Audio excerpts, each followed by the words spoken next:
selamat pagi Bu, selamat pagi teman-teman. Perkenalkan, nama saya Renal Purba. Saya dari tingkat 2, radio diagnostik dan radioterapi. Di sini saya akan memperjelaskan sistem dari gambaran sistem digestivum atau sistem pencernaan. Terdiri dari dua bagian, kelenjar aksesoris dan alimental kanal.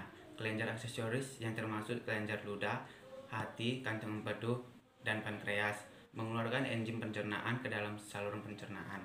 Saluran pencernaan adalah saluran muskulomembranus yang memanjang dari mulut ke anus. Daerah pencernaan diameter saluran bervariasi sesuai dengan kebutuhan fungsi. Bagian komponen dari saluran pencernaan adalah mulut, di mana makanan dikunyah dan diubah menjadi halus karena insalivasi.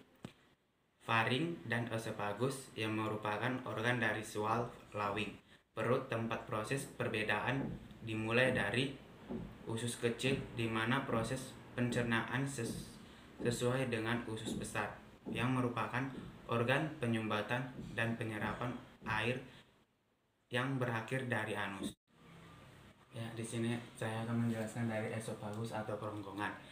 Kerongkongan atau esophagus adalah tabung berotot yang panjang yang membawa makanan dan air liur dari laring geofaring ke perut. Kerongkongan atau esophagus memiliki dinding terdiri dari 4 lapisan.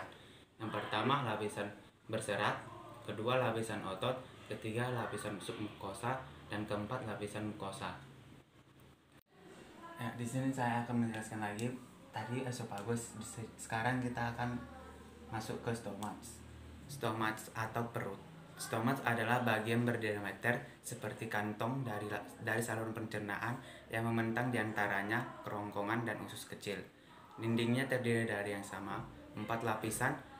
Sebagai esophagus, lambung dibagi menjadi 4 bagian. Yang pertama karda, yang kedua fundul, yang ketiga tubuh, dan keempat porsi pilon.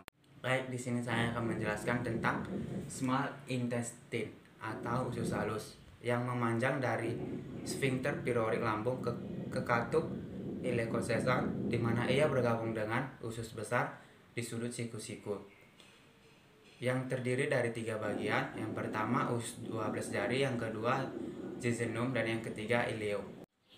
Baik, di sini saya akan menjelaskan tentang large intestine atau disebut dengan usus besar, di mana usus besar dimulai dari wilayah iliaka sebelah kanan. Tempat itu menyatu dengan ileum dari usus kecil, membentuk lengkungan di sekeliling bilur-bilur kecil dan berakhir di anus. Usus besar memiliki 4 bagian. Yang pertama itu sesum, yang kedua kolon, yang ketiga rektum, dan yang keempat saluran anus.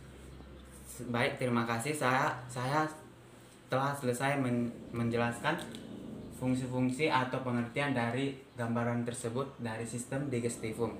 Baik, terima kasih. Selamat pagi Bu, selamat pagi teman-teman.